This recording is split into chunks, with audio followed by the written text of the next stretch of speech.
Sure, we're going to call this meeting to order. Thanks everybody for being here. Well, hopefully Mr. Black will get to join us shortly. Oh gosh, I didn't realize we were waiting for Mr. Murphy, so sorry about that. Good morning. I'm all worried about like we're going to get going whether or not. I should have waited for you guys. Okay, so then everybody have the agenda? We have any questions on that? I will make a motion to approve the draft minutes from the previous meeting. Second.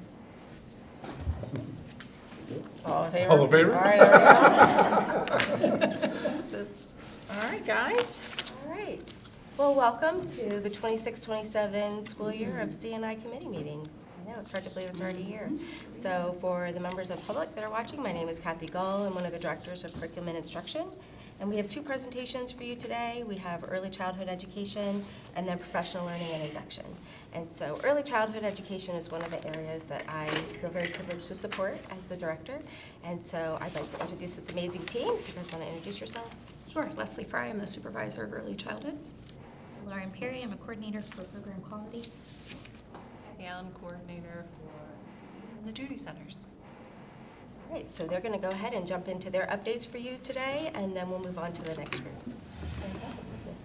So good morning. We are always incredibly honored to present on the work that we do in the early childhood office.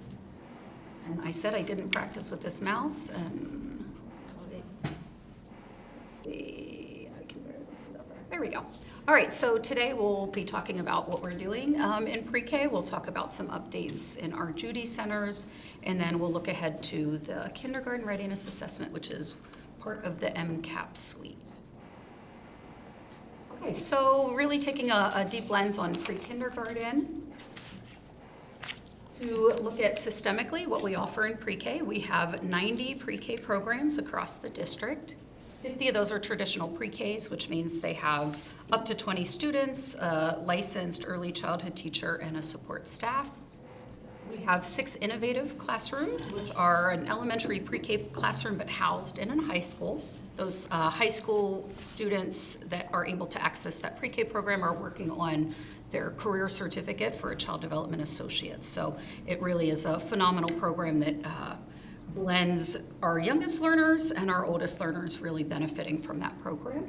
We have 16 inclusion classrooms, which are a little bit lower total number in those classrooms and a blend of students with IEPs and those without. We have higher staffing in those. We have a licensed early childhood and special education certified teacher with 3 additional support staff. We have 5 self-contained classrooms. Those are classrooms for students with complex educational needs. And then we have 13 inclusion classrooms for 3-year-olds. Those are half-day programs. There's an AM session for our younger 3s, students that are just turning 3, just recently receiving an IEP and need a setting. And then the afternoon looks a little bit more like our 4-year-old programs where it's a blend of students with IEPs and those without, and it's really to prepare them for that 4-year-old program that following year. So how we place all these students is through centralized enrollment. So this is a Blueprint-led initiative where all students who are applying to pre-K come through us centrally. And we screen those students based on income eligibility as well as their special education services and place them throughout the county. At this point in the year, we've processed well over 1,500 applications. A good point for us is now that we've been doing this for a couple of years, we have been able to gather trend data from across the county and look at schools individually of which ones fill historically with income eligible students and which ones may have some extra available space. And through that initiative, we've actually been able to look at our waiting list families a lot sooner and offer those seats throughout June and July and continuing into August to maximize our seats for our families. Really our priority when space allows this year is to go beyond that 300% income eligibility and look up to 450 and possibly beyond whenever that space allows. Centralized enrollment is also wonderful for us because it allows us to work with our Child Find team. As soon as students are completed with their Child Find journey, they hand them over to us. We help support those families with registration so we can get them into the program quickly without delay so they can begin to access the services. And third, furthermore, through that data that we've been able to gather, we can look at our programs for inclusion pre-K and work with partners like transportation to see, can we look at feeder patterns, can we utilize our space better, and how can we maximize that space to serve as many students as possible. So to take a little glimpse of the pre-K day, it is a full day for all of our 4-year-olds. They receive daily instruction in early literacy and mathematics, as well as science and social studies. We do have rest periods in pre-K. We know how important that is for little brains and bodies to get that rest. We usually start the year with about an hour of rest time, try to wean that off by the end of the year in preparation for the kindergarten day. Many of our students eat breakfast in the classroom, and then they go to lunch in the cafeteria with their school-age peers. Of course, another vitally important part of the day is recess for our pre-K kids. Again, those little bodies need that large motor kind of release throughout the day. All of our pre-K students receive instruction in the special content areas, so health and PE, art, music, and media. And then real pinnacle part of our pre-K program is play-based learning. So that instruction that they're receiving in the morning, they're getting genuine organic opportunities through play to practice those skills through a guided center block. So this past year, we've been very privileged to work collaboratively with our special education department to offer monthly professional learning for our 3-year-old inclusion teachers. So what this means is we've really focused on high quality and enhancing the program and further defining what that looks like. So we've really worked to define that morning and that afternoon session and the difference between the two. So like Leslie shared a little bit earlier, that morning classroom is really for students who are newly identified through the special education process. The law does note that those students can enter in on their 3rd birthday, so they fluctuate throughout the year. While the school year may begin very empty or small, it grows throughout the year. So when students come into that setting, they're really given individualized instruction based on that IEP. We're working to establish a functional communication system, build those social skills, and help equip those students with learning how to be in school. When they go to the afternoon classroom, that means that they're 3 as of September 1st. We are lucky that we get to bring in peers from the community to serve as social and communication role models for these students. And really what we're doing is we're formulating a preschool environment where their special education skills can be generalized and further applied to prepare these students for their 4-year-old career. Some exciting things that we have been able to do with the 3-year-old teachers is create a preschool learning profile, which is a developmental progress report that goes out to families twice per year. We did pilot it last year with a small group, then offered it to all teachers in the spring, and then got their feedback. And we're very excited to have that as part of our FCPS assessment calendar for the coming year, where families will get active input about their students' progress, goals for engagement to improve, and strengths and needs. We're also excited that we have created some companion guides for that to help enhance family conferencing and also partnership between the teacher and the families to ensure that we're building a strong foundation for that relationship to come. Okay. Well, as many of you know, Pillar 1 of the blueprint, part of that is a mixed delivery model for pre-K. The state wants families to have options as to where their 4-year-olds can go for pre-K. So we work pretty hard in our office to engage with the community-based pre-K programs. Many of those are child care centers. We work with a lot of in-home child care providers. We are required to engage in an MOU with any providers who are receiving state funds for pre-K. So some of the ways that we help through that MOU process are grant support. Many of these providers are small business owners. They may not have ever written a large grant before. It is pretty intensive. So our team wrote that grant for 10 years in FCPS, so we're pretty well versed in how to approach that, and we offer a lot of either phone calls or we'll go out and visit the center and sit side by side and help those providers engage in that grant so that they can also offer state-funded pre-K for families. We are usually during the winter, I'm in front of child care directors groups. I work on our local ECAC, which is the Early Childhood Advisory Committee, who has a heavy emphasis on supporting the private child care workforce. So we really build a lot of bridges with them throughout the year, but then help pretty intensively once that grant comes out. We advertise those free pre-K seats that are in our private centers on our FCPS pre-K enrollment page. So families know when they come to look for pre-K that they don't just have to look at FCPS, that there may be other options out there in the community that work better for their family. Right now, we have about 200 seats in private centers in Frederick County. If you remember last year, I think we got to 80. So more providers are starting to come along on this pre-K journey. That gives us about 14% of the state-funded seats in Frederick County are on the private side. And if you don't know, the goal for Maryland is that by 2030, we're at 50-50 mix, a true mixed delivery system. We're also excited about a new opportunity coming with the special ed department as they have received a grant to support the development of the whole child, focusing on birth to 5. So through that, they have asked for our collaboration and our creativity with thinking about how we could best utilize that opportunity. Something we hear from our teachers often is that they get wonderful professional learning that they love, but they wish we could go in front of their support staff, offer the same messaging, and really work to build up that team and the resources they have available. So we're still very hopeful that we can offer 2 full-day opportunities for these support staff for pre-K and kindergarten, give them opportunities to learn about the whole child, resources on how to use that, and take back toolkits to be able to implement immediately. We also want to honor them as professionals as well, so we're looking into offering 4 virtual sessions that would give them a choice of what best meets their need to give them the opportunity to choose what would support them. Furthermore, we'd like to use those funds to support our inclusion and our self-contained programs to help utilize ways that we can best support them and their unique populations that we serve. We also continue our work with supporting our support staff with the navigation of the CDA, or the Child Development Associate. That is a credential that they are required to obtain via Blueprint for the 27-28 school year.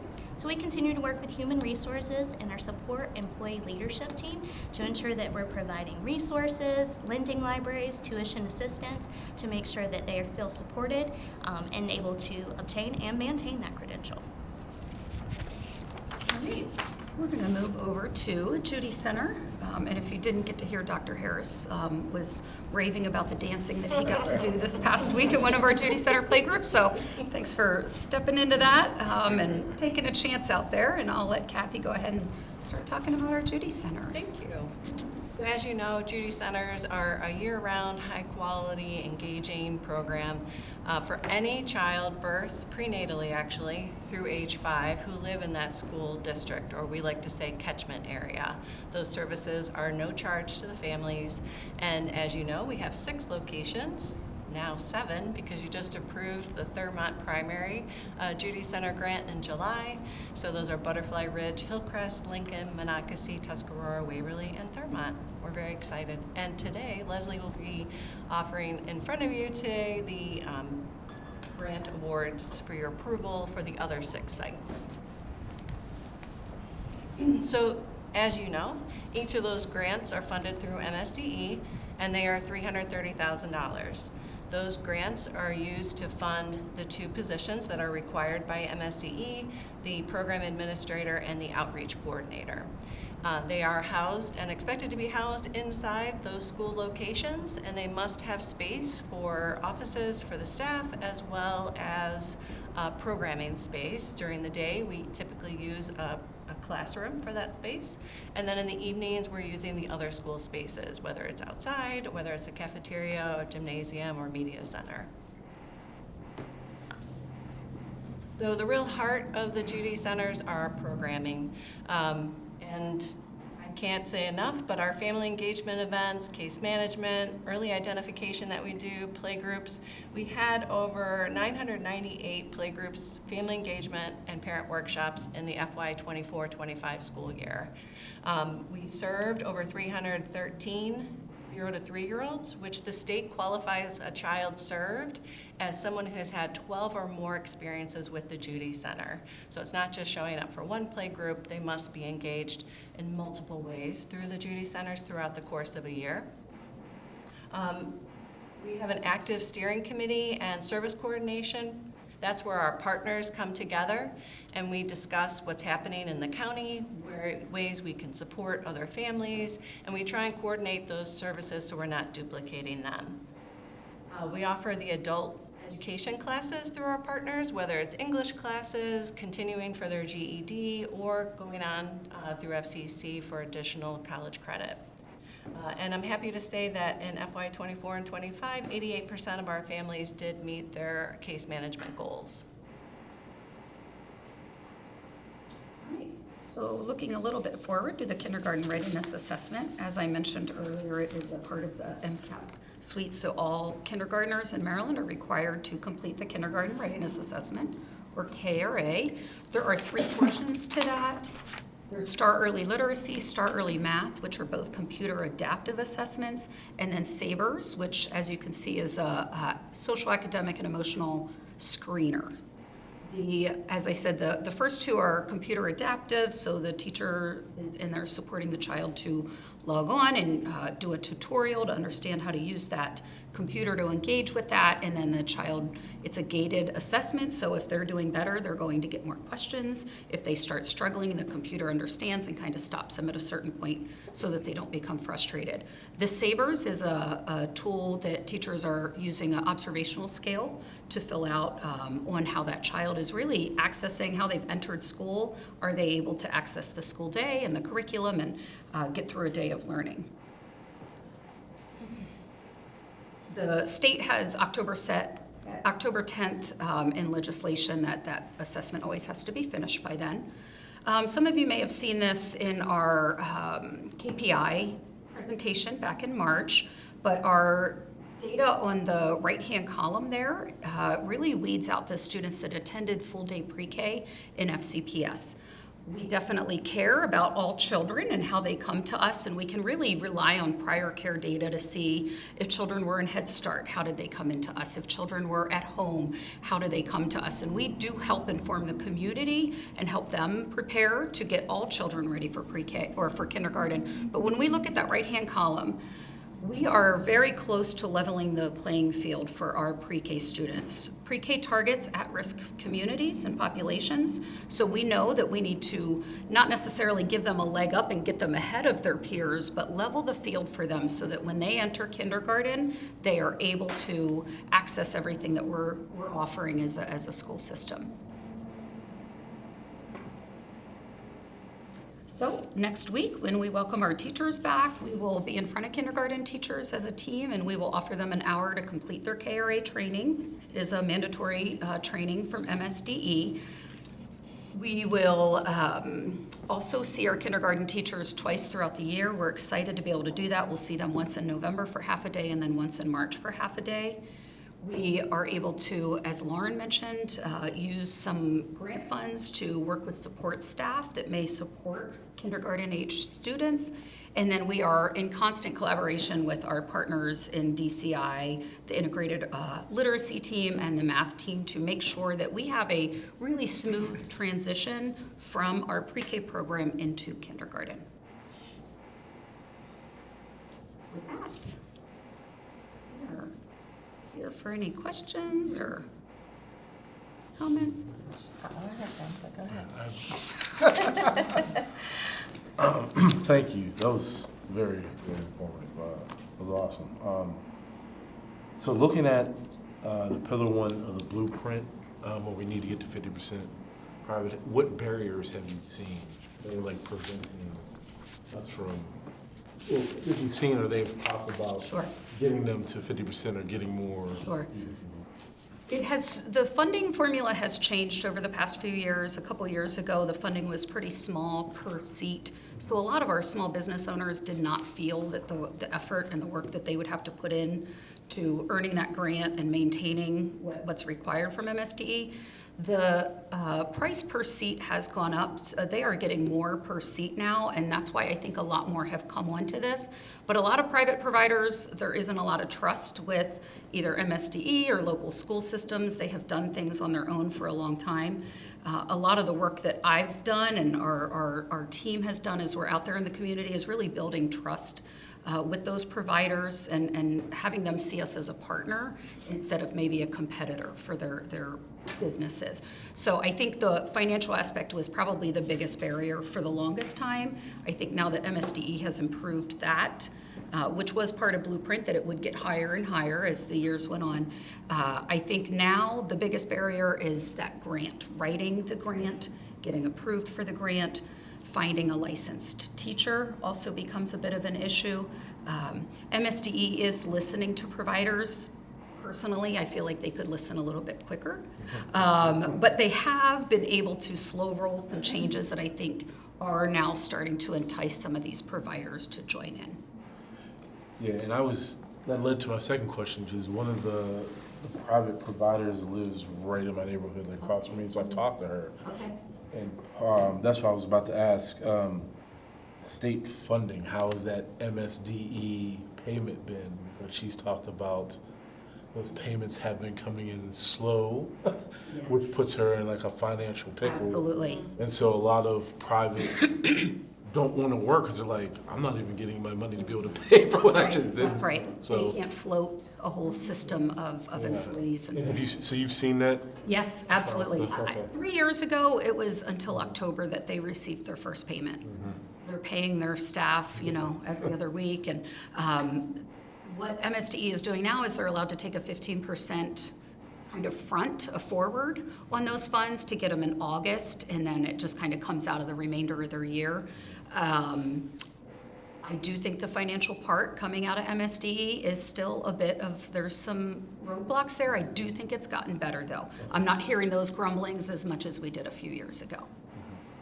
Well, that's good, because I was like, you want us to get to 50%, but you can't even get the money into people's pockets to be able to do that. I love the fact that you were talking about the IAs getting that support. That's super, super important, especially working in the special education field, but especially with early childhood. They really make it work, you know what I mean? Like, even as like a teacher's in the classroom, man, I can't survive without. And so it's great that they're getting that. What other professional things you might see in the future that would be beneficial to IAs or to educators working in these duty centers? Or what do you think? Like, what could we do as a board to help any way we can? And not saying we can, but what ways do you see we might be able to help a little more? Sure. I know it's a big question. I'm sorry. Yeah, no, that's good. I love that question. Yes. Sometimes I think time is our biggest barrier. I was gonna say. With the parameters of, taking someone out of the classroom and taking a whole team, including support staff out of the classroom, we have to ask, is that really best for the kids too? So it's difficult to balance that. I think our special ed department is doing a really great job at bringing in support staff prior in the beginning of the year and looking at the restructure of the months those support staff serve in an effort to give them professional learning during the summer. I think that's powerful. Something that we're gonna do with our lens, our 3-year-old teachers actually don't have students on Friday, so we're working to bring into their support team to our professional learning that'll continue monthly. So instead of me just giving the message to the teacher and the coaching and the feedback, it's the whole team of 4. Because if it's one person making a change, then it's one person. But if it's 4 that can take it back and implement a whole classroom culture, then we feel there's power in there. So we're excited to work through that this year as we continue with those monthly meetings. If I can take a risk and just say salaries, Yes, ma'am. acknowledging the work that they put in to increase their professional learning and compensating them for that would also be very helpful. We've been able at the Judy Center to have someone come out of a lunch duty, helping out for that, and then become an IA at the Judy Center. So they're helping assist in play groups. So we're giving them some of that professional boost, and now they're interested in maybe exploring more. But how do we keep them going on that professional journey for themselves? Not that the lunch duty wasn't, but it was a starting point with FCPS, right? It was a starting point, and now we're getting them moving along in another trajectory, which I love. But how do we keep making sure that compensation keeps pace with what it costs to live in Frederick County? I was about to say, I made a note, and every educator probably see this is, or have been at this point where you're like, man, if I started my own, pre-K, I would be making this much versus this is how much I'm making in the system. And so you had mentioned it's hard to get licensed teachers, because if you think about it, if I start my own home daycare, I'm making way more than if I was working in the public space. So I wrote that down for professional compensation as well, so I'm glad you said that. I didn't mean to interrupt you, I'm sorry. The other thing we do as a team too is whenever we look at professional development opportunities, whether it be for support staff or teachers, we always ask them what they need.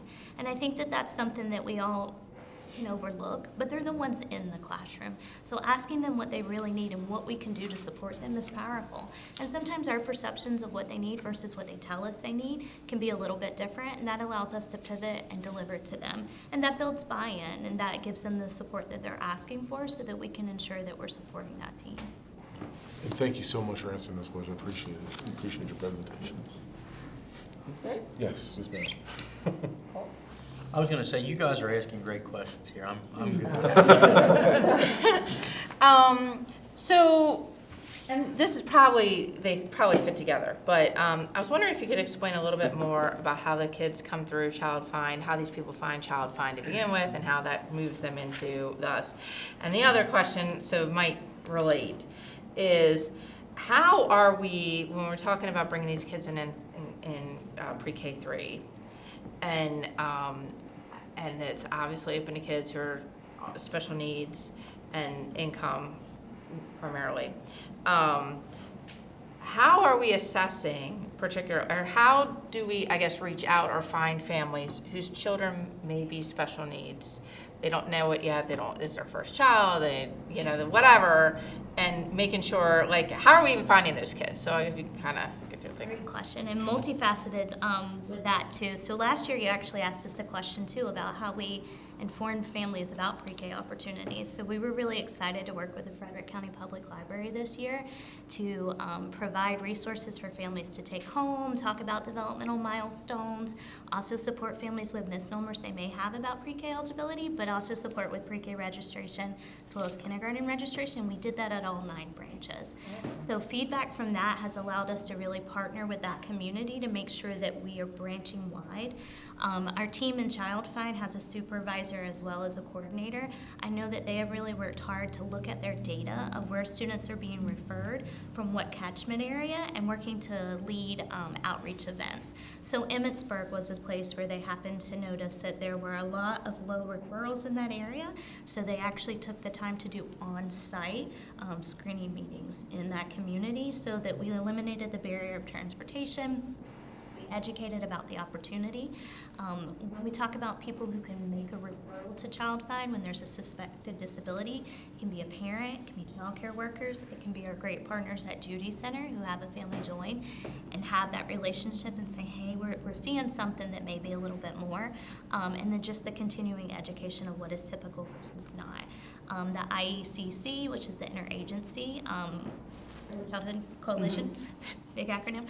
With that too, there's a lot of healthcare providers, mental health providers within that agency too. So continually making them aware of milestones, what we're looking for, reminding them of the resources and who Child Find serves has been allowed us to make sure that that's available and accessible to families. We often have families that call us on a daily basis too that'll say, hey, my 3-year-old's not talking yet.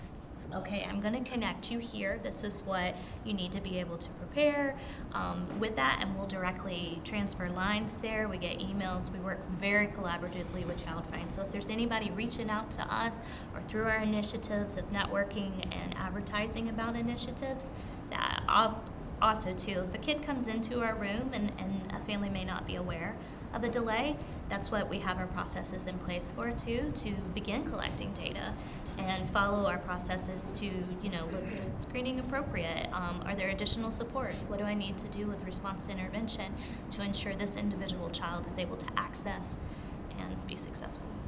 So a child is just at home and, maybe getting regular checkups. And the doctor might notice, or nurse practitioner says like, you might.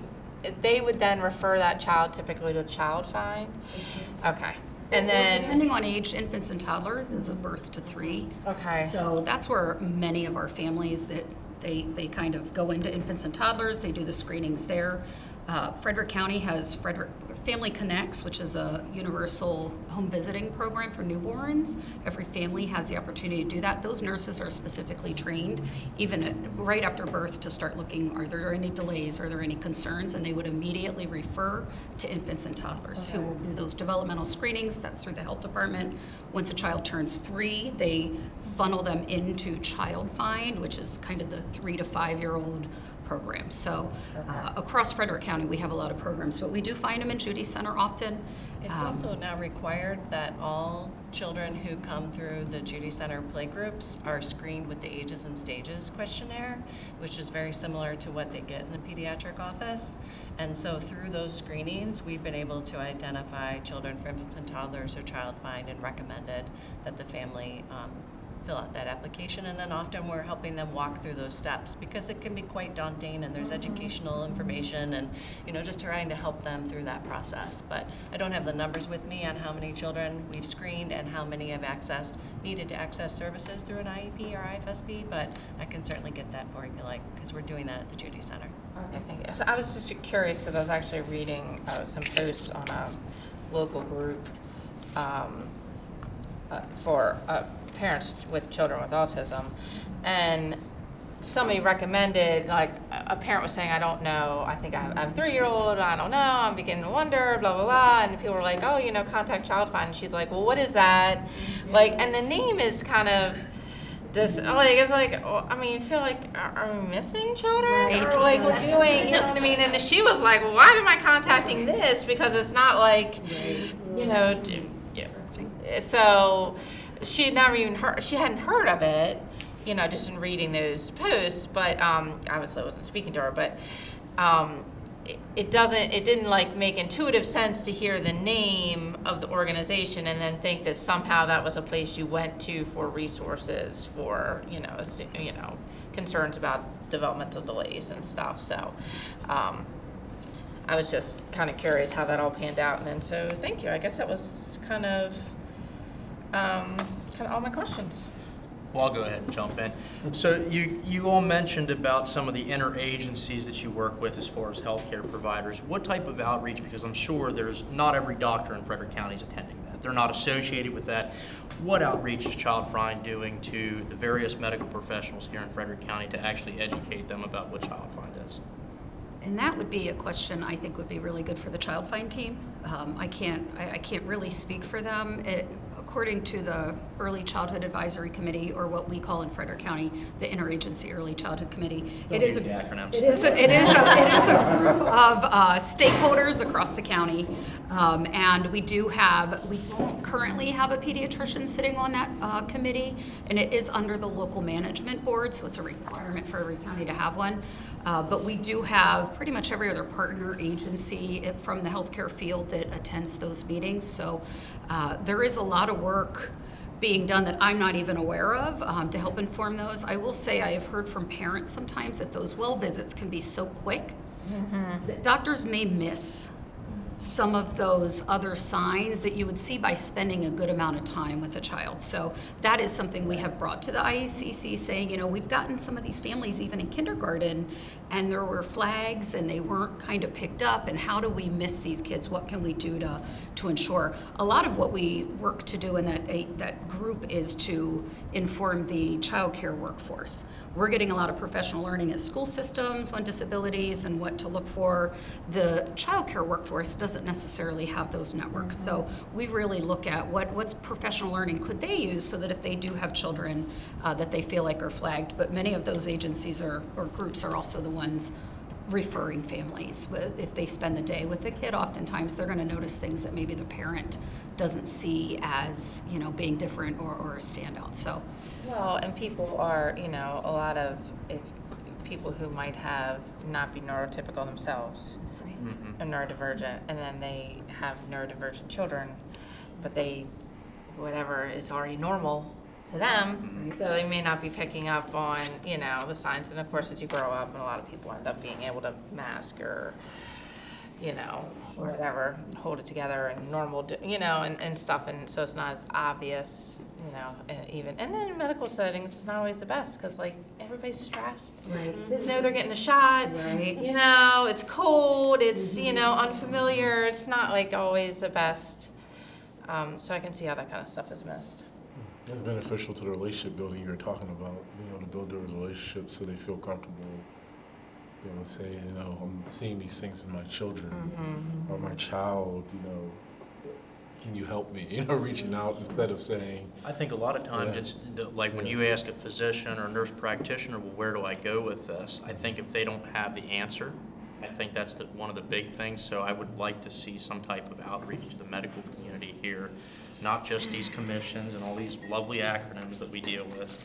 Actually, some, you know, physical hand-to-hand going to the doctor's office. Hey, doc, how you doing? You know, child fine, give them the information. That way they actually have it. I mean, get an email list together, maybe get some mailers, something. I mean, there's got to be a way to outreach to the professionals who's actually dealing with, you know, these communities. Yeah, childcare is great, but I mean, not everybody uses childcare, right? A lot of people keep their kids at home. So, you know, that medical provider might be the only opportunity for those families to potentially access those services early on. So there needs to be some type of outreach to the medical providers. Frederick Health might even be a great resource to even start with, since they're our hospital here in the county and they have a lot of providers. That might be a great place to start. Try to get an MOU and a partnership there. So. We are, through the Judy Center, providing the Frederick Pediatric Center. I was trying to get which pediatric center it was. We've been working on a literacy initiative, making sure that books go into the hands of children and parents early on. We were at a local laundromat recently doing a play group, getting books into the hands of children. And so the Frederick Pediatric Center is interested in doing a Read with Your Baby program, which now I can't remember the name of it exactly, where the pediatrician hands the book to the parent in that appointment and talks about the importance of reading. And so one of the things we do in the Judy Center, it's not child find, but if I remember correctly, they are going out to pediatric offices, talking about their services and making sure the front desk staff is aware of what's going on. However, this book program would allow us to have Judy Center staff knowledgeable of those pediatricians and the pediatricians knowledgeable about Judy Center, so that they can refer to the Judy Center where we can have more engaging relationship during the day. Again, if they're not in childcare, they're able to come during the day. If they are, they can come to our evening programming. So we're already working on that partnership with those pediatricians and family providers in Frederick County where we have Judy Centers. Anything else? that's it. Thank you so much. Thank you, guys. Thank you, team. Appreciate it.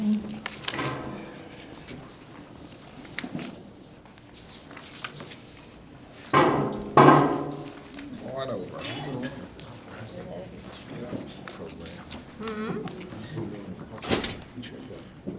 Yeah. So next we have part of our leadership and organizational development team.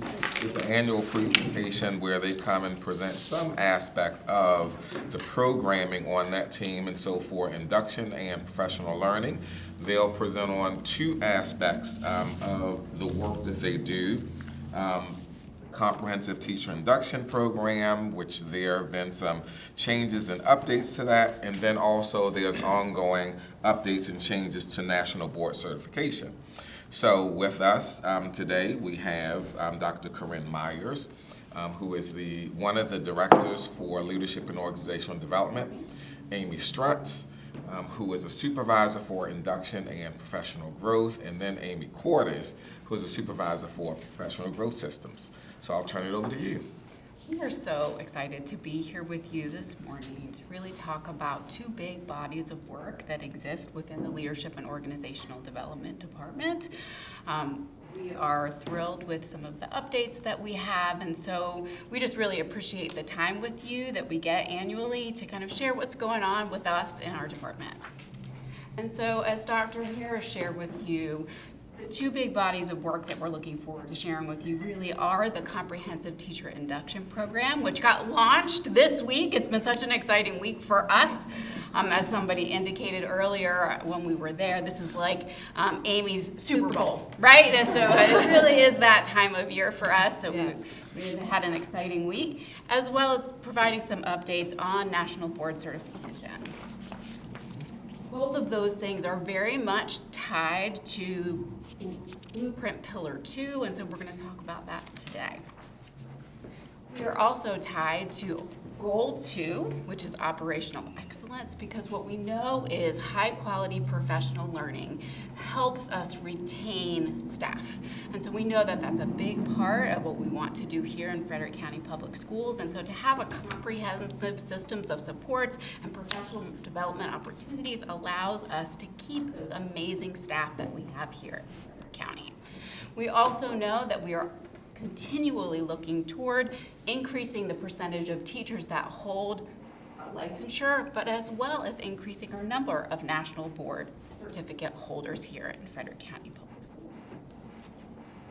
As I indicated, Blueprint Pillar 2, I'm having trouble with that word today, I'm not sure why, focuses in on high quality, diverse teachers and leaders, and so certainly aligned to what we just saw, we're increasing the rigor of educator licensure and prep programs, and certainly for us, that directly aligns to the work that we do with our comprehensive induction program, but also establishing a statewide career ladder, and each local needs to create their own, and we certainly have done that here. The two programs that we're going to talk about today are on that career ladder, and so it's really going to help us elevate the teaching profession, and that really is the focus of the work of the career ladder. And so when we look at that career ladder, it mandates that we create the ladder so that teachers have opportunity to advance their experience as teachers, really thinking about ways that they can extend and enhance their impact within the system. And so by going up that career ladder, it does allow them some additional teacher leadership opportunities. We know that it all starts with the induction program. So they need to have a strong foundation as they begin their experience here in Frederick County Public Schools. But as they go up the career ladder, part of what allows them to access the upper part of that career ladder is the national board certification. And so because those two are pivotal in our career ladder, we wanted to bring to you those updates in regards to our program in leadership and organizational development. With that, I'm going to turn it over to Amy Struntz. Good morning. So I'm pleased to be able to talk about the teacher induction program. It's something I'm extremely passionate about. As Corinne said, we kicked off a new teacher induction this week with our new hire symposium on Monday. We welcomed about 150 new hires at Tuscarora High School. They are there right now working away, learning about curriculum and resources and making lots of new connections and, just ready to start the school year strong. So I'd like to begin, though, by talking about some trend numbers over the last couple of years as it relates to our new hires. So you'll see going from SY23 all the way through last year. The first row is the number of first-year teachers that we serviced and provided supports to each of those years. And as you can see, the numbers go up and down, and that's very typical. We had an anomaly year in 2023-24, and we survived that year, but it was a great year with lots of teachers. The second row that you see over those 3 years, that's a collective number, the number of non-tenured teachers. That's traditionally the number of teachers that are in their first 3 years before they receive tenure at the beginning of their 4th year in our system. And so because we are a comprehensive program, we do provide support to teachers throughout that 3 years. So our team was supporting, as you can see, last year about almost 1,200 teachers during their first 3 years. And then the bottom number are a number of conditionally licensed teachers, again, over the past 3 years. And so that number is about the same. This year it's going to be, as of Monday, it was about 247. And so, again, that's a huge number, but that 278 is part of the number of non-tenured teachers, so it is a subset of that as well. But again, this just kind of indicates the trends of number of new hires that our team supports throughout their first 3 years in Frederick County, helping them be successful with all the things that they need to do. So just a few key components of our new hire induction program. As I said, it is a 3-year comprehensive program in which we are able to provide mentoring support, we are able to provide coursework, opportunities just to grow professionally, learn about instructional practices that work for students. And so another element that we are proud of is that there are opportunities for that job-embedded professional learning with our school instructional mentors at each of our sites. And if our teachers complete the 3 years of induction program, they will leave their first 3 years with 7 MSDE credits. And those credits are available to them free of charge, and those credits can go towards their salary advancement lane and also towards their license renewal. So we really are setting them up for what they need to be successful during their first couple of years. So one of the things we did want to mention is that just last year, in fall 2025, we adopted new COMAR regulations. And these new COMAR regulations, one of the biggest changes for us is that it outlined a required number of minutes that each of our new hires had to have provided to them in terms of mentoring, and we have to document that support. And so we are implementing a 3-year transition or phase-in to this particular requirement beginning this year. With the 150 new hires that are now at Tuscarora, we have shared this information with them and have provided routes for them to be able to achieve this minute or this requirement. So right now, all of those teachers are required to have approximately 400 minutes of mentoring per term. So that would be a total of 1,600 by the end of their first year. And then in SY28, that will transition, so our first and second year will have a minimum number of mentoring minutes required. And then by 2029, all 3 years of our induction programming participants will have a required number of mentoring minutes. So as a first-year teacher, they would have 400 minutes. As a second-year teacher, they would have 300 minutes offered to them of mentoring support. And then as a third-year teacher, it would lessen to 200 minutes. We are excited that if our new hires participate in our induction program, they can fulfill those minutes through the induction program and the instructional mentors that we have in place. So we are more than ready and prepared to take this on, and this year we're just going to be working on fine-tuning the documentation and all of that. So that's where we stand with new regulations. And with that, that is some information about the level 1 of the career ladder, and then I'm going to pass it over to here, who's going to talk to you about level 3 of the career ladder. It's great to be here today. I'm excited to talk to you and provide updates about National Board certification. To get us started, and also there we go. To give us a little bit of information about National Board certification process, it's really important to understand that National Board is Blueprint and COMAR mandated. It is the backbone of our career ladder. That is why it sits at level 3. When we come to candidacy process, it takes up to 5 years to complete that process. We do have people who are processing in 1 year. We also have people who take up to 5. Within the first 3 years of candidacy, our teachers must complete, at least attempt, all 4 components. There are 4 components in their portfolio. They have an additional 2 years to do retakes to achieve. Currently, we sit to 50-55% of achievement rates across Maryland. So that gives you a little bit of context for that. Of course, every 5 years, to maintain that continuous improvement, they have to go through maintenance of certification. That's only 2 components, a little less, with a high percentage rate, around 95% of those teachers achieving that maintenance of certification every 5 years. So I want to give you a little bit of background on FCPS National Board Certification, because I think it's important to see the scale and the increase that we've had. Obviously, Blueprint legislation has helped a lot with that, but I think it's important to look at these numbers as they grow. If you look at our top 2 lines here, if we start with our green line, that's the total number of FCPS NBCTs. So back in 2026, it's December, every year we get achievements. So total number with people who transitioned into FCPS and people who achieved that year, we had 204. We anticipate up to 250 this year. We have people in all phases of the cycle, so it's really important to understand that while somebody might be doing their first attempts this year, there's somebody who might have already done all 4 attempts last year, or somebody who did all 4 attempts 2 years ago and did some retakes. So we're constantly looking at those numbers as they can fluctuate. We also have candidates in pursuit. As you can see, starting in 2022, we had 29 candidates, and as we move up that graph, we get to 242. Now that number tends to drop a little bit. Right now, we anticipate things. So everybody who thinks they're going to be taking something for fee incentive support, which we'll get to in a second, they actually submit an application for us for their eligibility to get fee incentive support. That number represents anything and everything they're gonna need. There will be people who achieve this year and do not need retakes, so they will come out of that number. Typically, when we come into our pursuit though, we're gonna find around 190. That's typically where we land, and then it starts scaling back depending on circumstances in life. We do have people who sometimes pause their candidacy. We have people who withdraw and then come back into it.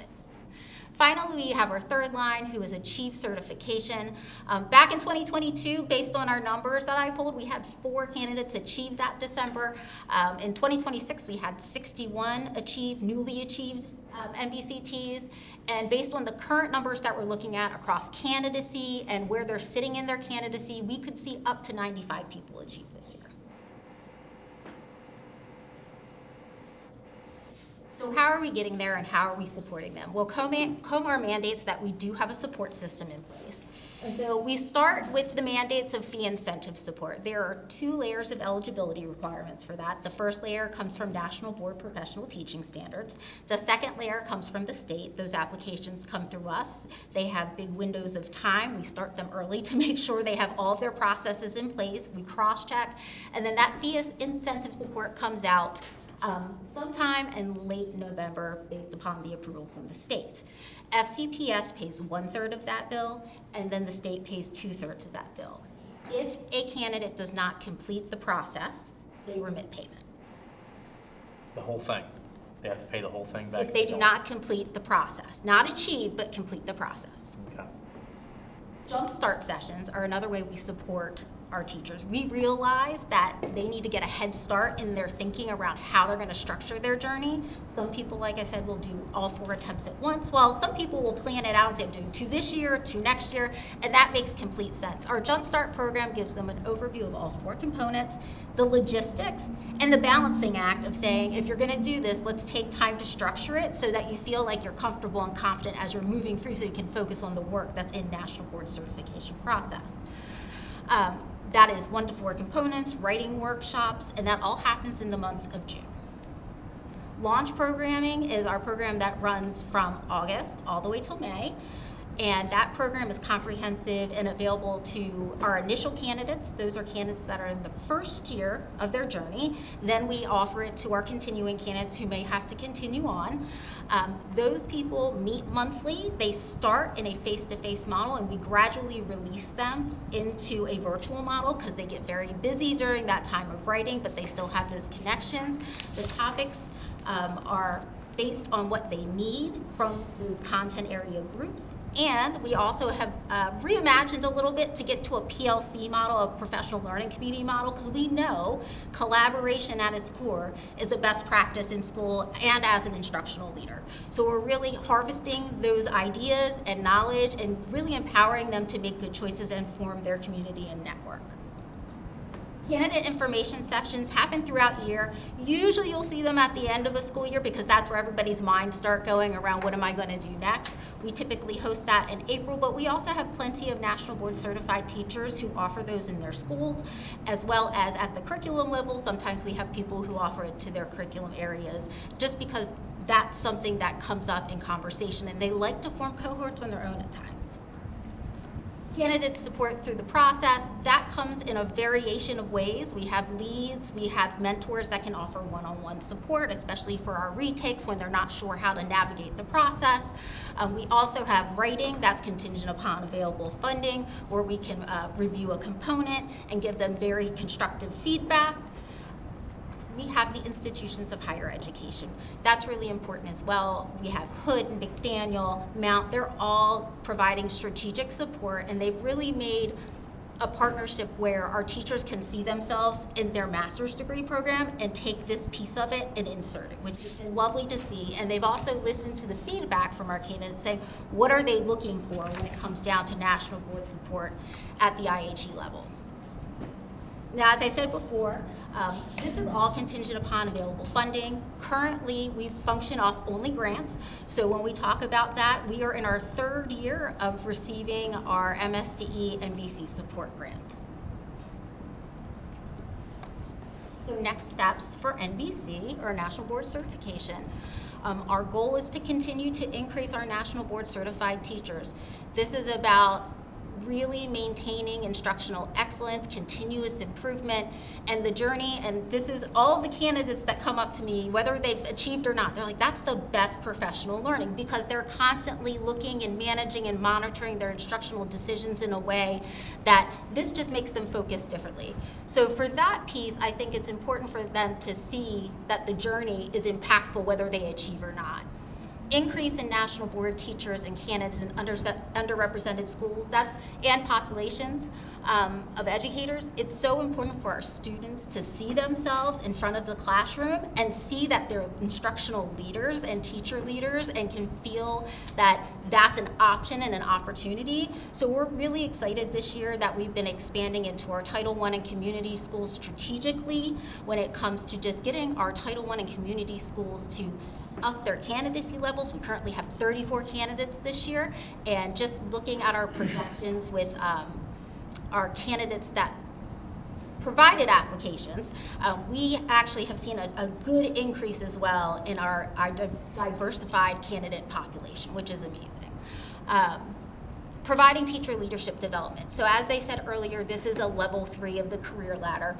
Not only do they find leadership opportunities within professional learning, such as supporting national board certified candidates. So we have professional learning facilitators. We have lots of ways we do that in program, but we're currently curating those options to continue to grow them in their teacher leadership.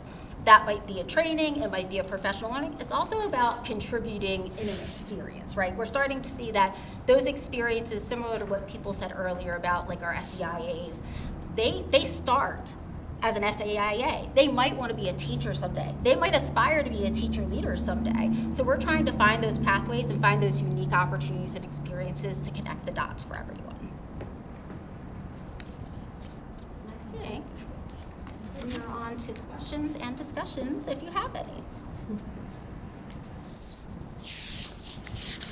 Thank you very much. It was fantastic. I really don't have any questions. I feel like you guys really covered everything. And anybody else? Well, I have a question. The 7 credits that you get from the induction program, the MSDE credits, how many credits does a teacher need to recertify their license, and how often is the relicensure of a teacher's certificate in the state of Maryland? So every 5 years, you have to renew your license. And we're straddling 2 systems right now because by SY29, all of our teachers will go from a certification to a license system. And so the old requirement, if you want a certification, is you needed 6 MSDE credits in order, in order to renew. And with the licensure system, you need 90 professional development points to renew. It's just a terminology change because honestly, if you took a credit course, a 1 credit course is 15 hours, that equates to, 1 credit course is 15 hours and that equates to 15 PDPs. So it just allows teachers to not necessarily only take courses in order to renew. They could take courses and then do professional learning in smaller chunks or increments. But yeah, it's still the same every 5 years. They need that amount. So they're almost there. Okay, and then is the national board certification mandatory for all teachers to go after here in the system? Do we require that? It's not required. For the career ladder, they could stop at level 2. Once again, I think, and please jump in. We're really trying to build this vision of hire to retire for our teachers, and so National Board is a step they can take when they're looking at themselves saying, I love teaching, but I want to lead, and I'm not sure what direction, how am I gonna, they can start with instructional leadership. That's a great start, and then you can build your skill sets from there. The purpose of the career ladder is to elevate the teaching profession, and so really looking at ways to continue to impact the classroom, but also expand that impact. And so as we go up the career ladder, it's about re-envisioning what those opportunities might look like, and thinking about how do I not only impact this core group of students, how might I impact groups of teachers? How might I impact a whole school? How might I support at the system level? And so really looking at other opportunities. They may not want to go into school administration, which for a long time was the only other leadership path. And so this gives them some other opportunities that still keeps them at their core as a teacher, and that's what we want to do, is make sure they have that opportunity. Excellent, thank you. Sure. Okay, Appreciate it. so we'll look ahead to next month. The primary agenda item is going to be advanced academics. This will include gifted and talented services at elementary school, math acceleration, as well as advanced placement and dual enrollment. So that's a big umbrella of advanced academics for next month. We're asking for a couple of changes to the schedule. The middle school update, which was originally scheduled for next month, is going to be postponed. You may be aware the state board is revising the mathematics policy, and that hasn't gone to the state board yet. It's supposed to go later in October or later in August. So that's impacting us in terms of our middle school schedule development, and so we're waiting for that. So that item's going to be postponed.